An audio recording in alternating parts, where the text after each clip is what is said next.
嗨，干啥呢？早看节目了。大家好，我是全工。众所周知，东北一半的季节是冬天，以至于战斗民族爱伏特加，而东北人有极具特色的洗浴一条龙。大家光溜溜的在一个热水池里泡澡，聊一聊极易的项目，还可以找个大爷给你搓个澡。当你面对大爷的询问是来个盐搓、奶搓、红酒搓的时候，专业的老哥应该来一句：调料不要，上钢丝球。搓澡期间顺带来两句：你没吃饭吗？这样被嘲讽的大爷才能给你搓得干净。短时间内你不来东北可能体会不到，但是可以让你手中的零件先你一步体验一下。话不多说，先来一个流程图。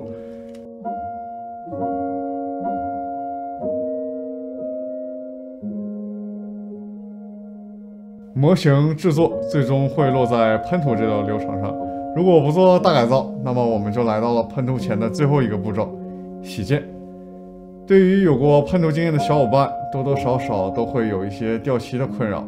喷完后的零件会以各种各样的形式让你见识一下人间的险恶，恶狠狠地给你上一课。撕遮盖带掉漆，安装掉漆，白字掉漆，甚至你都决定不动它了，但它还是掉漆了。你像个直男不懂女朋友的内心，我都让她多喝热水了，她怎么还生气呢？给你们普及一个知识点，知道女生为什么要补妆吗？因为会脱妆。知道女生为什么会脱妆吗？因为脸上会出油。同理，油脂是造成女生脱妆以及模型掉漆的主要原因。模型零件上的油脂有可能是大家听说过的脱模剂，也可能来自于你触摸把玩时人体分泌的汗液以及油脂。实践是检验真理的唯一标准，所以我们做一个真实的测试。1号零件是经过仔细清洗过的零件，我们叫它小干净，真好看。你们看漂不漂亮？钢铁是怎样炼成的？保尔柯察金。2号零件经过正常的零件处理，但是没有被清理过，我们叫它小普通，很正常。你们猜效果咋样？洗衣酸、伊豆丝和沫瓷、滚筒洗衣机。3号零件经过正常的零件处理，加之不断的盘它，模拟汗手交劳手中的零件，我们叫它小埋汰特别油，预测100%掉漆。你真骚啊，洪世贤！我们对这3个零件都喷涂了光泽黑。好的，观众朋友们，欢迎收看《漆面新时代》，我是 Battle King 决赛现场，出场的是我们的1号选手小干净，真好看。你们看漂不漂亮？钢铁是怎样炼成的？保尔柯察金。让我们给它粘上一块上好了没有粘过别的东西的遮盖带。好的，那么表现究竟如何呢？是的，毫发无伤。紧接着轮到了2号选手小普通，很正常。你们猜效果咋样？新技术啦，伊豆丝和沫瓷，滚筒洗衣机。这里一样的遮盖带，一样的。好的，2号选手只掉了一丢丢的漆，表现也还算可以。好的，这个时候最后一名选手小埋汰特别油，预测100%掉漆。你真骚啊，洪世贤！要开始他的表演了。这3号零件要是不掉漆，岂不是翻车了？那我的专业性就很受影响了。没事哥，这个侧面表示油漆牛逼啊，到时候可以恰饭。好的，世界上最油腻的零件和世界上最强的油性漆，究竟谁是胜利者？哦，掉漆了。众望所归，第一届漆面新时代 Battle King 是1号选手小干净，真好看。你们看漂不漂亮？钢铁怎样炼成的？保尔柯察金。所以洗件是喷涂前绝对必要的程序。首先，我们准备一个大盆或者大盒子，装满温水。注意的是温水，你能喝的那个程度。倒入适量的洗涤精，千万不要用溶剂或者洗笔液洗塑料件，千万不要用溶剂或者洗笔液洗塑料件。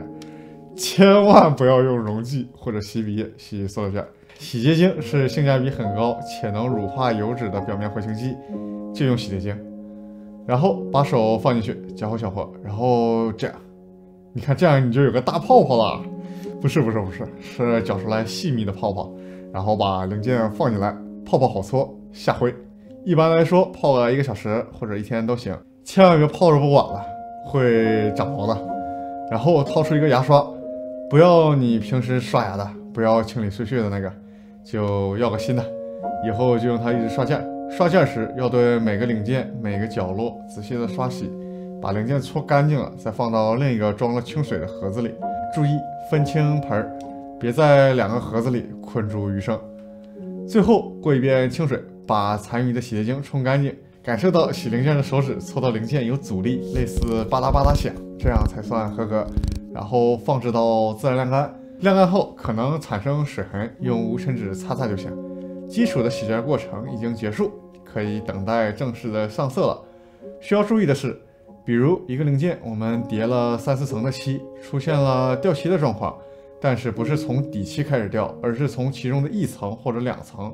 这就是在喷涂过程中没有戴好手套，导致某一层沾到了油脂。如果想减少零件掉漆的状况，可以在洗件步骤做完之后就应该全程戴手套操作，尤其是焊手类选手，在进行贴纸贴或者渗线之类的操作，戴上指套也是一个不错的选择。就是记住，完全没上好最后一层漆之前，如果沾了油脂，就记得清洗一下。油性漆不怕洗洁精洗的。小经验，有些时候可能会出现某个油漆对 A 零件附着力拉满，但 B 零件就是不吃这套的情况。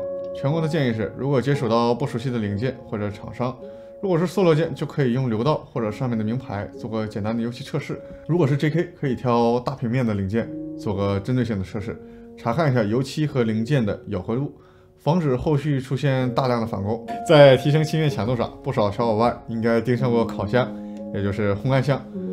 但其实我们使用的模型漆大部分都是自干漆，不需要烘干也会自然干。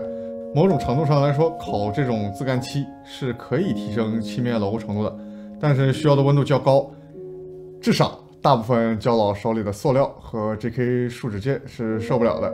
而且温度和时间控制不好，还会使漆面变脆或者附着力变差等等情况。所以烘干箱对于我们胶老来说，更大的目的是加速油漆的干燥过程，减少等待过程，实际上并没有提升牢固程度的作用。而且关于牢固程度，选择合适的油漆也重要，特别是对于制作科幻类模型，我只推荐油性漆为主要使用涂料。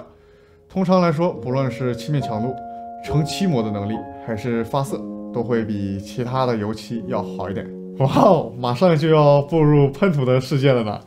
超级感谢大家的支持和喜爱，感谢来淘宝店逛逛上口饭吃的老爷们，感谢充电还有3连的观众老爷们，给你们比个大心心，还有大么么。另外，我们在微博安排了一场抽奖，准备了2份奖品，其中1份奖品是我们的打磨器1套4支，另一份是我们的木作系列推刀组成的新手套装0.2、0.3各1支。这2件产品的特点都是手感非常的 nice， 大家感兴趣的话可以去我们的淘宝店铺看一下。本期节目就到这里了，如果喜欢我的视频，不妨点个关注，点个3连，很希望得到大家的肯定，这是我们加油的动力。我是全工，我们下期再见。